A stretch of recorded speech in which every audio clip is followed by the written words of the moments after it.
On this 7-day trip, we first stopped here off of Highway 128, Fisher Towers, to do a little exercise. BLM land in Utah, on our way over to spend the night at Gooseneck State Park as we normally do when we're heading south. We are on our way to Monument Valley, then on to Navajo National Monument. Our goal on this trip was a little more hiking, so we did a backpack trip later on.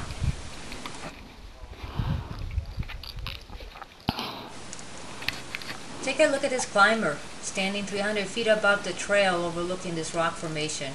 I was sweating just looking at her. I thought this type of rock was too soft for this type of thing.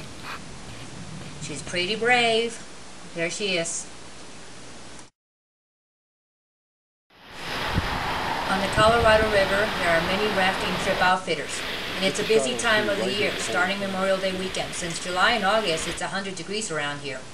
It's the next best thing to rafting in the Grand Canyon.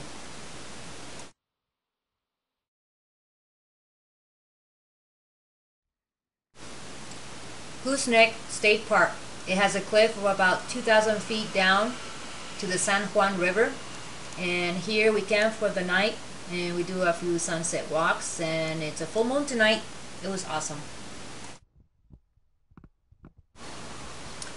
Monument Valley is Navajo land. There's a small entrance fee. It has a nice visitor center, and it has a small museum and a gift shop. You have the option for a horse guided tour as well as jeep tours. Either is expensive, but if you would like to spend a few hours looking at the arches and petroglyphs behind the scenes, this could be your ticket. This area should be very familiar to many since it's filmed so often in movies, especially westerns such as John Wayne days. You can do your own self-guided tour by car, but slowly if you don't have a four-wheel drive. Next to the Monument Valley, you will find a place called Golding's, complete with lodge, restaurant, tours, and so much more. It even has its own little landing strip for your airplane. In the afternoon, we continue our drive to Navajo National Monument, where we spent 3 nights at the campground. As we arrive, we walk over to the Overlook, Bitatakin, Navajo's meaning for ledge house. Natives lived here around AD 1200. Tomorrow morning, we will be joining a ranger for a tour with a Navajo Native Park Ranger. Her name is Karina. Has only been in the park system for about 5 months now. Her English was very good, and she's learning so much right now. She's very sweet. Area is the Kayenta sandstone. Wow. And the That's bottom, the walls? yeah. And the bottom area there, right below, right on top of the sand, the sort of white area, is the Winslow. Yeah, Winslow sandstone. Information from the dendrochronology, the wood rings, the wood ring dating. Next day we had a choice of another ruined backpack trip or stay for Culture Day, a yearly event where the Indians put on a show of drums and dancing and more. A local radio station was broadcasting in their Navajo language. The event started at 2 o'clock in the warm afternoon sun, lasted until sunset. We can come back and do more backpack trip here someday, but Culture Day was a nice surprise, and we just happened to stumble upon it. Hey, Shija Altos, Mae Archie, and Vivian Tabaha. Hello, my name is Audrey Tabaha. Little Miss Chantal, 2007-2008.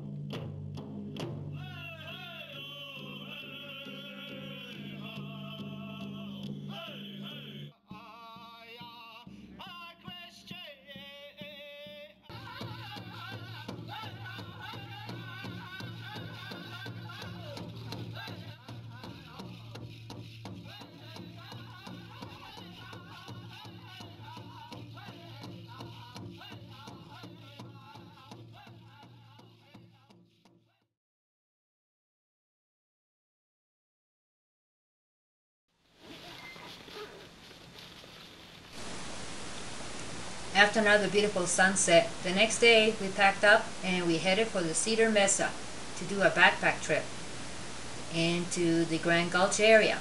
On this trip, we got our permit at Grand Gulch Ranger Station, and we walked about 2 miles, and we went off to the government trail, and we hiked all the way to the cliff's edge. The sun was strong early afternoon, and then we dropped down about 300 feet into Polly's pasture area, where we camped just to the right, and we were there for overnighter, and there was a nice spring for our water resource. At the mesa, flat mesa we were walking on. And you can go left or right. We're going to go right. There's Dave. We're on the government trail near Polly's pasture canyon. We're going to Polly Pasture Canyon then. Right? Right. We did some hikes to some nearby arches. Okay. Hi, we're in Grand Gulch here on a day hike. From Polly's pasture, we're about a mile upstream. And we're looking for a great petroglyph panel called Big Man Panel. And I think we're about a half mile from it. And the next meander we should hit it. It's supposed to be a little bit hard to find. But we will find it. We feel confident.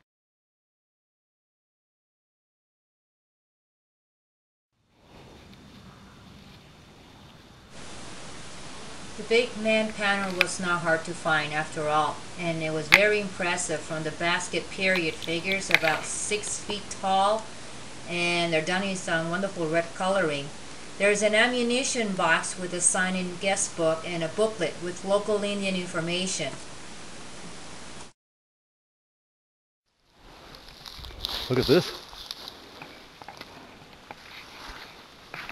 Didn't even see that. I did. That's a perfect kiva. I took a picture of it. It's a great kiva. I think it's a kiva. Yeah, above ground kiva though? Yeah, well they had them like that.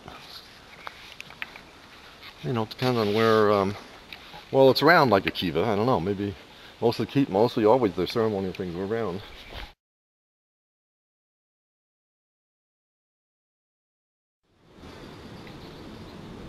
Hi, this is Dave here on this Anasazi ruin about a mile south of Polly's pasture, and this is another part of the wall, and as I go down here there's a grinding stone, or mate, with the actual stone that's with it, and I'm up in this cliff here. You can see I'm pretty high up. It was a little intricate for Elizabeth getting up here. She's down there if you can see her, and I'm scanning across to the rest of the ruins.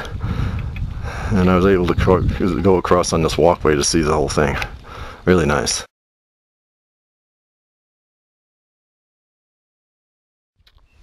Here we are on Cedar Mesa, just after a backpack trip out of the government trail.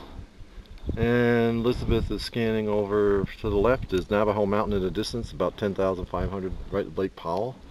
She's scanning across the range to the west of Cedar Mesa, and then the Henry Mountains in the north, and we keep going around. Henry Mountains, where are they?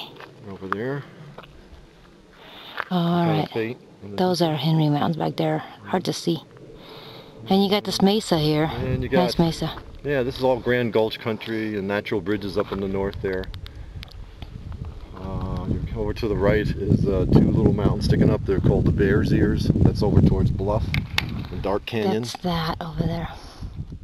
Bear Ears. Okay. We hiked back out the same way we came in, leaving early in the morning. We arrived to our cars by 10:30 in the morning to avoid hiking in the bright sun of the afternoon.